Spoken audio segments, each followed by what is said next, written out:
Hello everyone, welcome back to my channel. In this video, I'm going to tell you all about the day that I had my stroke. So, okay, this is actually something that I couldn't physically talk about without bawling for the first probably 3 or 4 years. And so I feel pretty good right now, but if I start crying, that's why. For some reason, it's a very emotional process to even talk about something that was super traumatic. So 7 years ago this week, on March 15th, 2012, I had a stroke. And I have a blood clotting disorder called factor V Leiden. I am a double carrier, which puts me at an 85% increased chance of having a clot or a stroke. And the day that I had my stroke, I got up. I didn't feel really good that morning, but I went and I did my workout with my friend, and I came home from that workout. I still didn't feel very good. And I sat down at my computer. I started doing a little bit of work before I took a shower. And that's when I kind of started realizing that something wasn't right. So I don't, strokes are so unique, each one, as I have interacted with stroke patients over the last 7 years. I've realized that a lot of our recoveries and our experiences can be similar, but everything is so different in how it happens. So for me personally, I was sitting at my computer and I suddenly started feeling like this whole area almost like it was on fire, and it was like in intense pain, so to my shoulder. And I got up and I thought, gosh, I don't feel that good. And I was home alone, and I thought, you know what, I'm gonna get in the shower, see if maybe that will help me to feel better.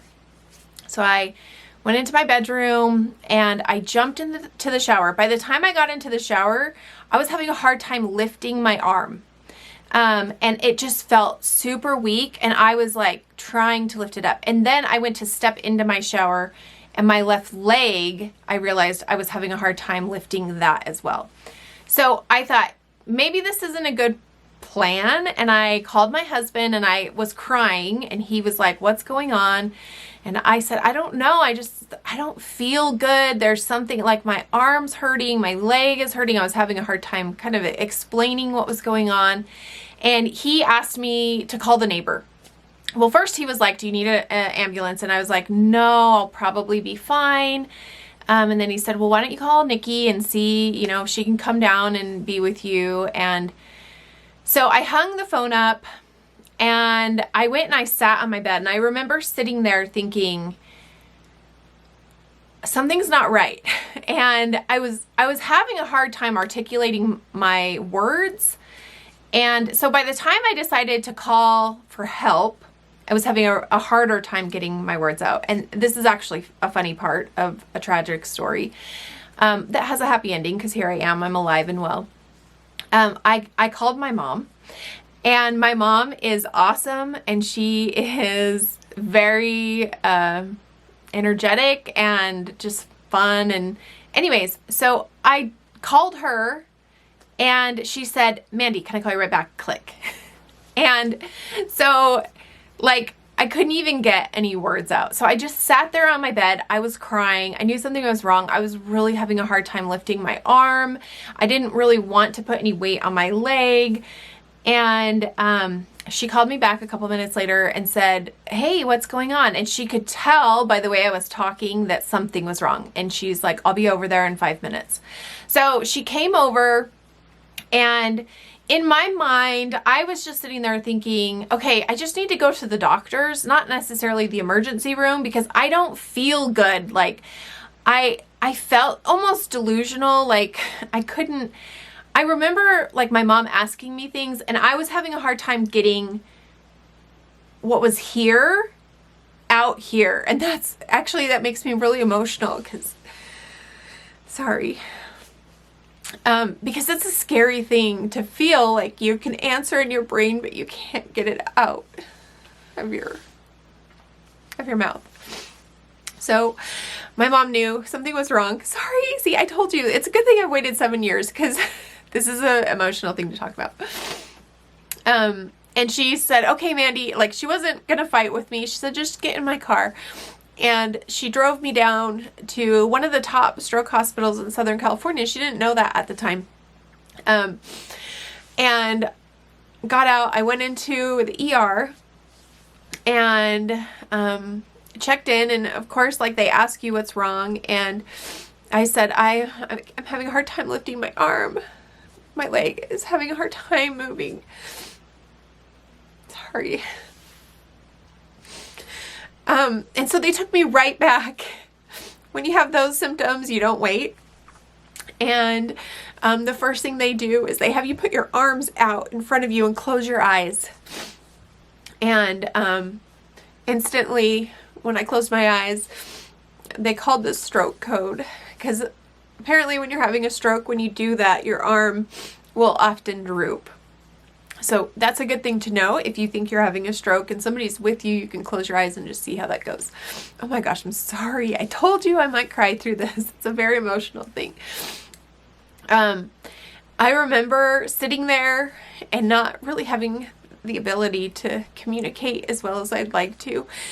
And just thinking, this cannot be happening. Like I heard over the speakers the stroke code come through, and of course like tons of doctors come and they rush me back and put me into a room, and they start poking me with pins, seeing if I can feel that, and prodding me and having me do all these different things with my arms and legs, and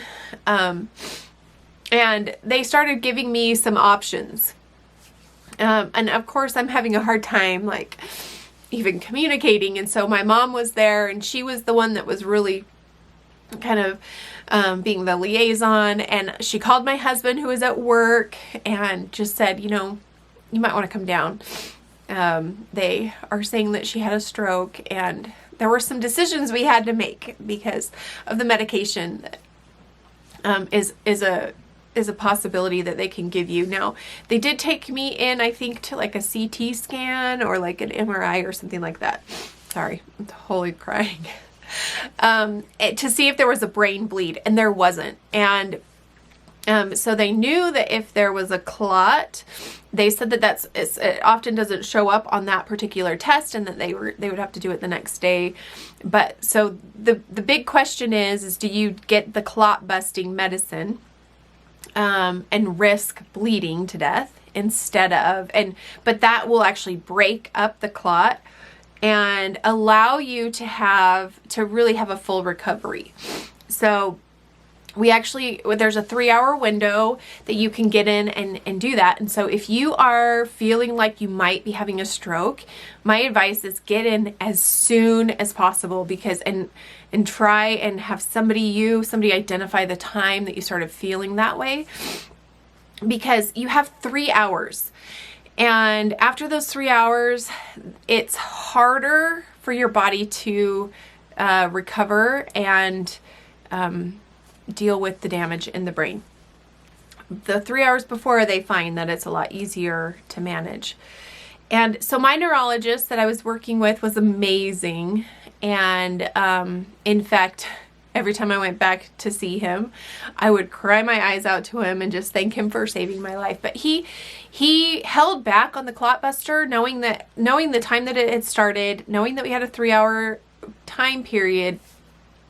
He just wanted to observe and make sure that, and be confident I was really having a stroke and not something else. I don't know what else it would be. So we waited until my husband got there, and of course he was like, absolutely, we want the clot busting thing, you know. And I actually am so grateful now that he was able to make that decision for me, because even though the recovery has been really hard, which I will talk about in my next videos, I feel 97%, 97, 98.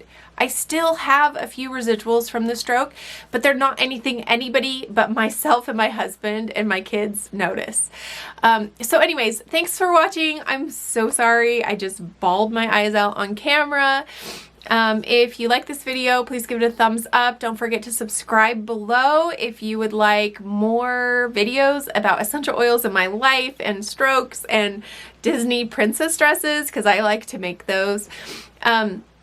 If you'd like to hear the rest of my story, I will check out the videos that will be coming next. So we'll talk to you all soon. Thanks for watching. Bye.